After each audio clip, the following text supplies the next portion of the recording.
weakness is an inner condition which needs to be corrected. He took ahadith from the authentic books of hadith, from Sahih Bukhari, Muslim, Tirmizi, and he went over the main subjects of tasawwuf. So Mullah Mahmud ran after him, he took a shoe and threw at him, cleaning the heart, cleansing it, purifying it. Your Shaykh will only help you. He will take you along. He won't carry you on his shoulders. He will show you the way. You have to walk on that way.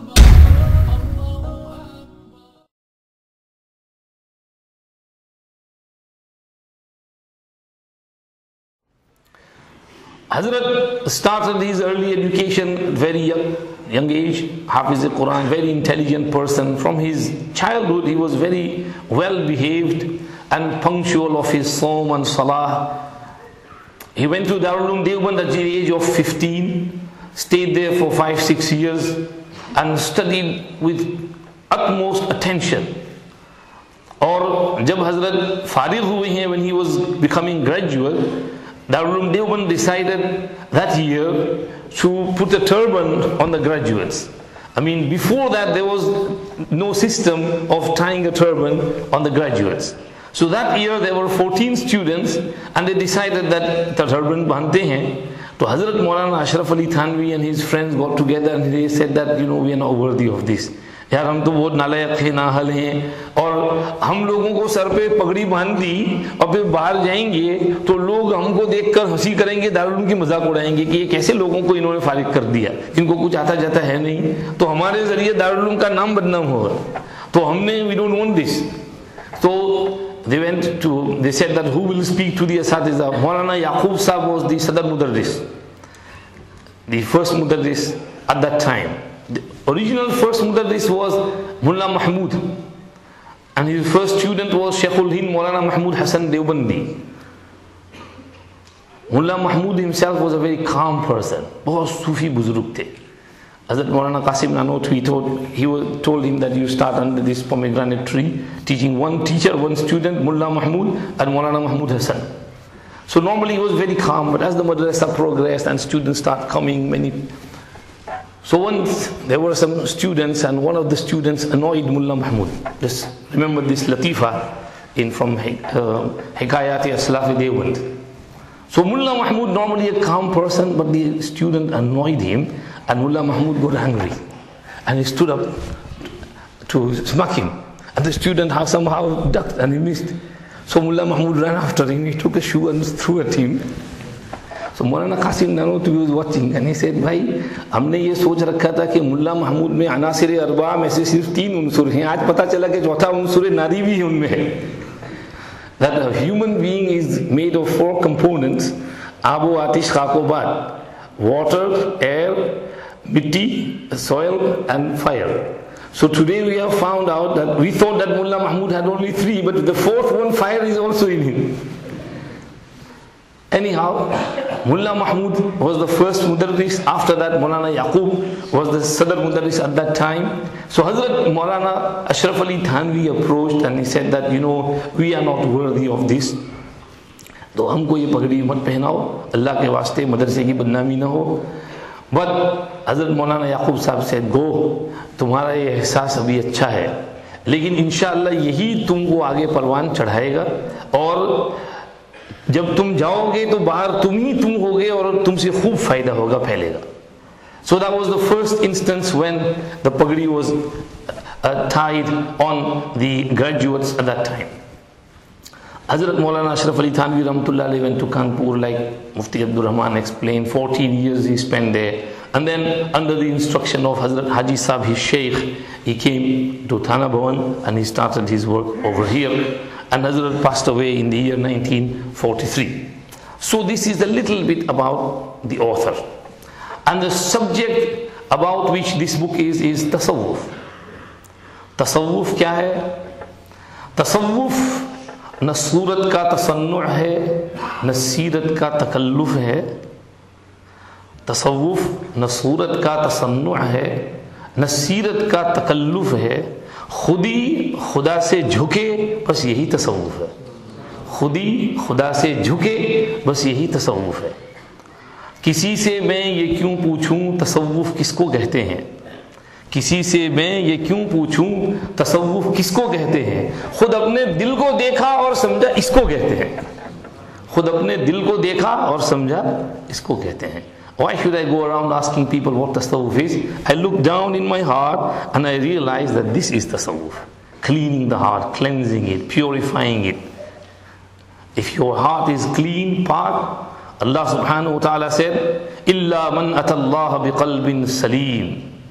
On the day of Qiyamah, such a person will attain salvation who comes with a heart which is salim, salamati wala dil lekar aaye. Ibrahim अलैहिस्सलाम के बारे में अल्लाह ने कहा इद जाअ रब्बहु बिक़ल्बिन सलीम. इब्राहीम अलैहिस्सलाम had a sound heart, उनका दिल बहुत सलामती वाला था. तो तसव्वुफ से मकसद ये है दिल को सलामत करना. हज़रत मुफ्ती साहब yesterday in his discourse in London explained tasawwuf really nicely, beautifully. Maybe he might do the same today as well, so I don't want to go down that line too much. But over here in this book, we come to the third point of the book. This book is At-Takashshuf an Muhimmat al-Tasawwuf, written by Hazrat Moulana Ashram Ali Thanwi rahmatullahi alayhi. There were two books. Another one was At-Tasharruf bi Ma'rifati Ahadith al-Tasawwuf.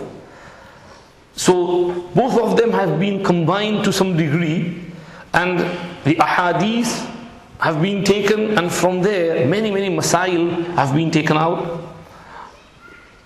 It was in Urdu. The translator is Shaykh Yusuf Talal de Lorenzo.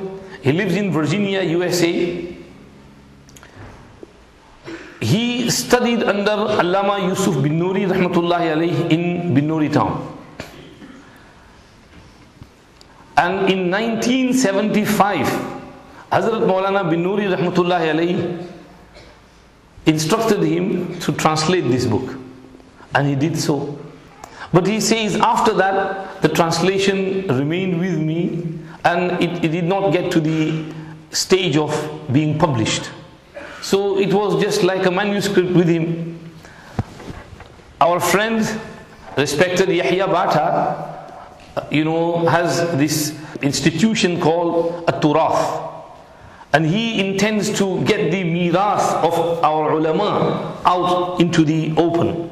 So he has published some real nice books. When you go out, you can see on the stall the books that At-Turath have published, like Bustanul Muhaddithin's translation, Muwatta Imam Muhammad's translation. So similarly, he requested Shaykh Yusuf Talal to go over this translation again, redo it, edit it, and then you can publish it through At-Turath.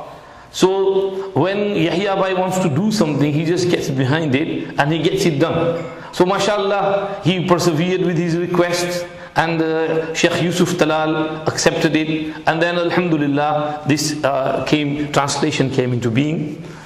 So in the preface of this book, the translator explains what tasawwuf is. So I will just read it from here, and also read a little bit from Hazrat Moulana Ashram Ali Thanwi rahmatullah alayhi himself's wordings regarding tasawwuf. Let me read from Hazrat Thanwi's words first. Hazrat Moulana Ashram Ali Thanwi rahmatullah alayhi writes, "It is essential that all Muslims, having seen to the correctness of their beliefs and practices, meaning the outer conduct, also attend to the correctness of their inner conduct. Countless Quranic verses and ahadith prove conclusively that this is also essential. Though many of those who attend only to the external are heedless of this matter, certainly everyone knows that the Quran and Sunnah contain mention of the virtues of things such as abstinence, meaning zuhud, contentment, meaning qana'at, humility, tawadu', sincerity, ikhlas, patience, sabr, gratitude, shukr, love for the divine, yani Allah se muhabbat karna, acceptance of fate, taqdeer par razi rehna, trust, tawakkul ala Allah, and so forth. So ye sab jo hain shariat mein recommended hain.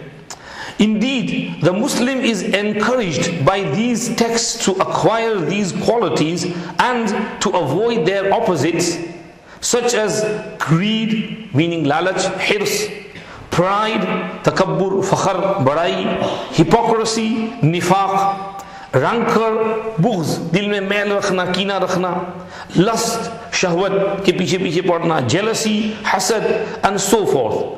Then can there possibly remain any doubt as to the command or prohibition of these matters by the Sharia? This is what is meant by the reformation of the inner conduct. This is the primary goal of the Sufi way. It also happens to be an indisputable obligation.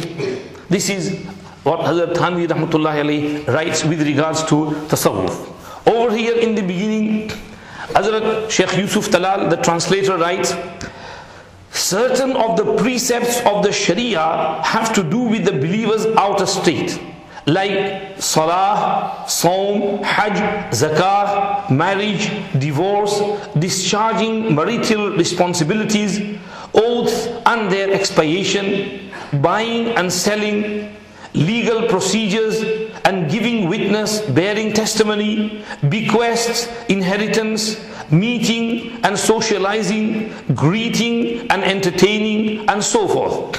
Knowledge of these matters is termed as fiqh. We can call it sharia. This is the outer aspect which we need to keep correct and look after carefully.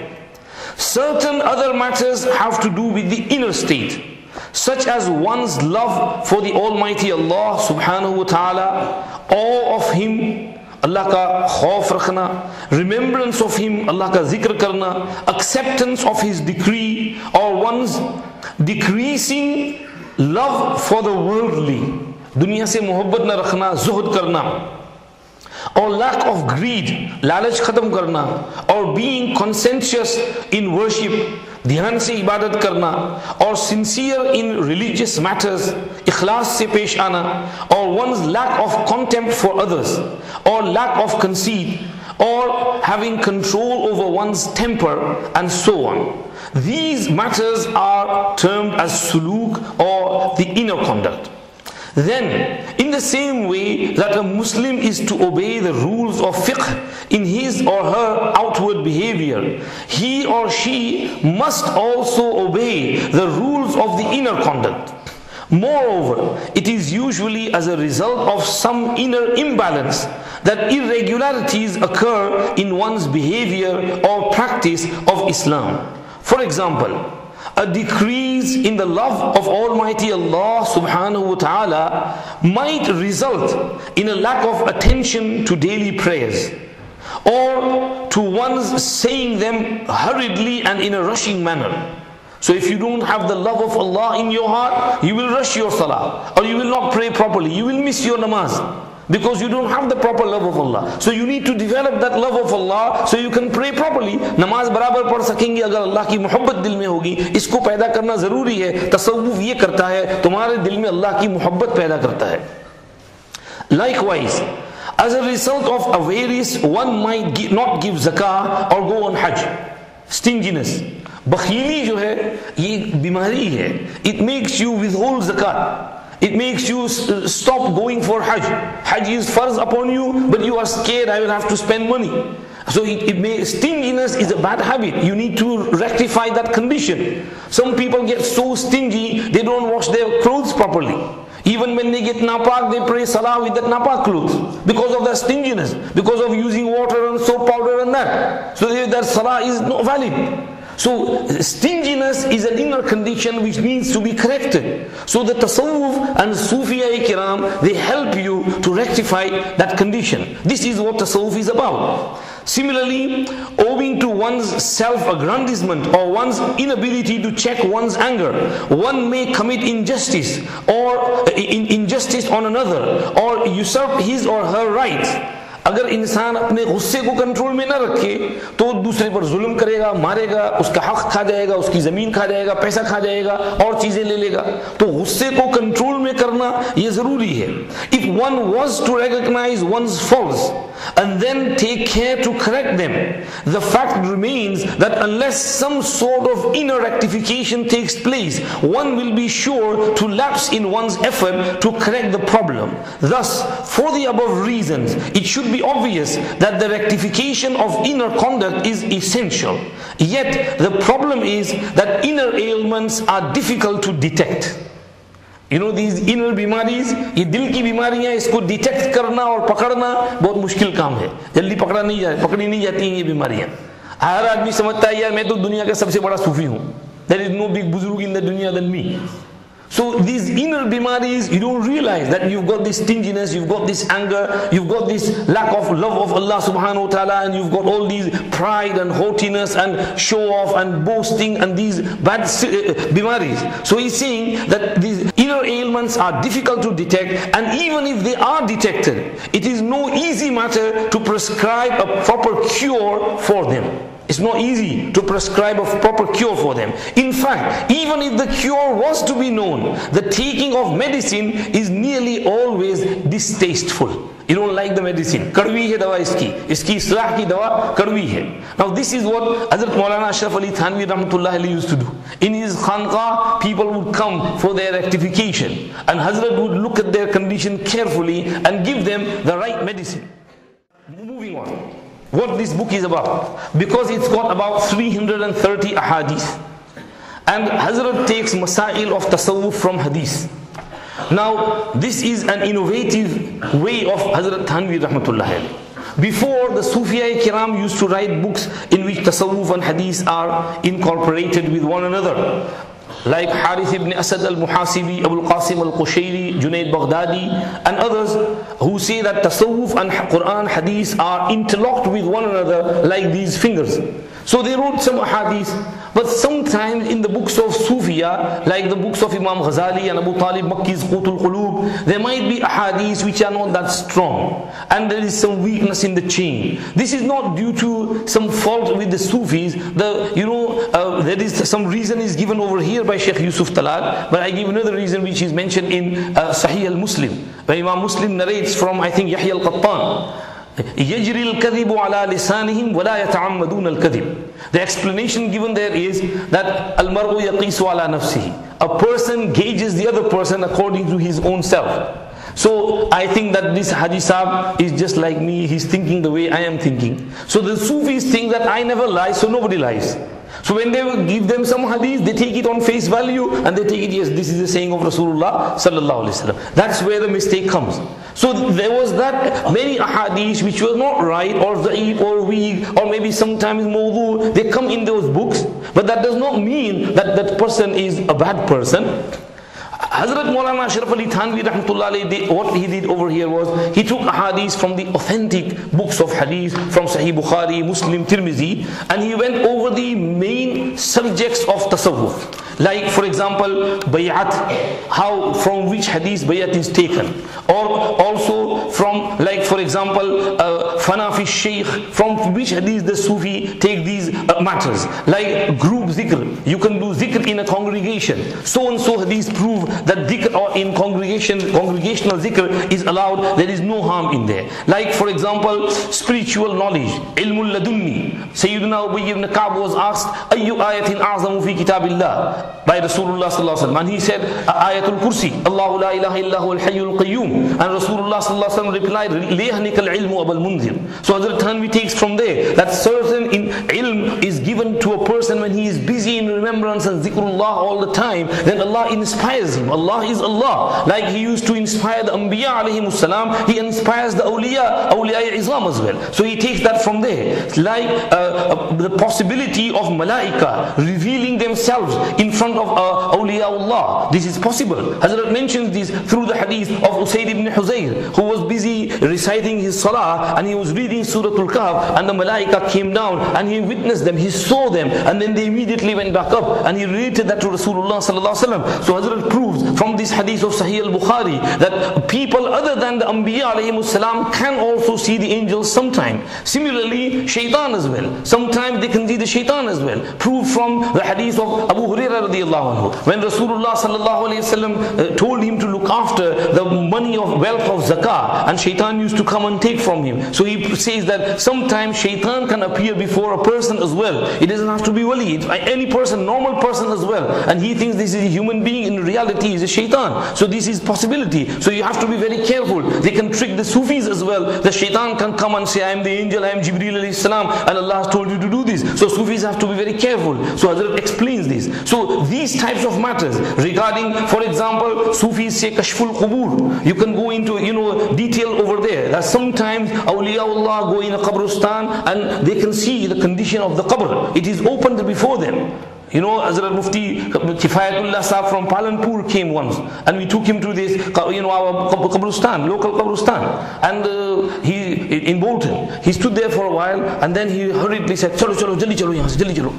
So I was shocked that Hazrat just came with so eagerness, and suddenly, after he didn't say anything. After that, when he went for a bayan in Preston, he said that I've been to some qabristans over here, and I have seen that people are in azab due to mortgages. They have taken mortgages, their household and families are paying mortgages, and they have died and gone to qabr, and they are getting azab over there. So then I realized that, Hazrat witnessed this. And this is how sometimes this condition is opened up. And Hazrat explains this through the hadith of that Sahabi who was once, who erected a tent upon a place, and he didn't know that there's a grave over there. But when he was about to lie down, he heard the person in the qabr reading Surah Tabarakallazi biyadihi al-mulku wa huwa ala kulli shay'in qadir. So he came to Rasulullah sallallahu alaihi wasallam and related this, and Rasulullah sallallahu alaihi wasallam said, hiya al-mani'a, hiya al-munjiya, tunji min adabillah. So this explains that sometimes you can know the condition of the person who is inside the qabr. Similarly, Hazrat mentions that the adab and etiquette of those who have passed away is similar to the adab of those who are alive. Like if you're Shaykh, you used to go in his company, benefit from him, and you used to sit at a distance from him. Similarly, when you go to his qabr, then you should also show that respect as well. He takes it from the hadith of Aisha radiallahu anha, that when Abu Bakr, my father, and Rasulullah sallallahu alaihi wasallam were buried in my house, I would go in that room casually. But when Umar was buried over there, I would not go in that room without covering myself properly due to the respect of Umar radiallahu anhu. So this shows that even after the death of a person, you should show them the respect that they are owed. So this is in the way which Hazrat explains. Like for example, explaining tasarruf, that sometimes tasarruf, Sufiya Kiram look at the person and they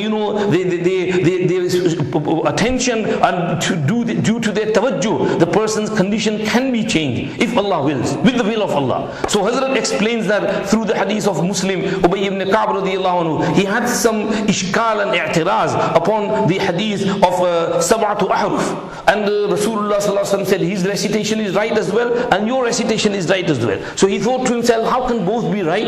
And suddenly something happened to him. So Rasulullah sallallahu alaihi wasallam placed his hand on his chest, and suddenly all those ishkal and objections just faded away, and he says, it was as though I could see the arsh of Allah before my eyes, and my condition completely changed. So this is from there. Hazrat says tasarruf can be taken from that hadith. Rasulullah sallallahu alaihi wasallam did something and changed his condition. So there is possibility, but only by the will of Allah. This is why when there is no will of Allah, they can't change the condition. Like for example, Abu Talib's case. Rasulullah is sitting over there. He's urging him to say kalma la ilaha illallah, but Abu Talib did not say it. So his tasarruf did not work over there because he was not the will of Allah subhanahu wa ta'ala. So Hazrat keeps the balance and explains that over here. Similarly, many other masail like fana fi Shaykh. Hazrat Umar's hadith, la anta ahabbu ilayya min kulli shay'in illa min nafsi. And Rasulullah sallallahu alaihi wasallam said, la ya Umar, hatta akuna ahabba ilayka min nafsi. And he said, ya Rasulullah, al-an anta ahabbu ilayya min nafsi. And Rasulullah sallallahu alaihi wasallam replied, al-an ya Umar, your iman is now complete, O Umar. Similarly, Hazrat goes on to explain the subha. Tasbih, bhai thoda time dena padega. Subha.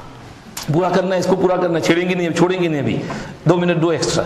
As-subha, tasbih. People say that the Sufis go around with tasbih is bidat. Now remember one thing, tasbih for show is bidat. It's wrong. Just to show people, like you see people flashy tasbih, just talking and just moving without any zikr. That is show off. That is riya. That's no good. But if you have tasbih for zikr, then this is zikr of Allah. How can you see it's bidat?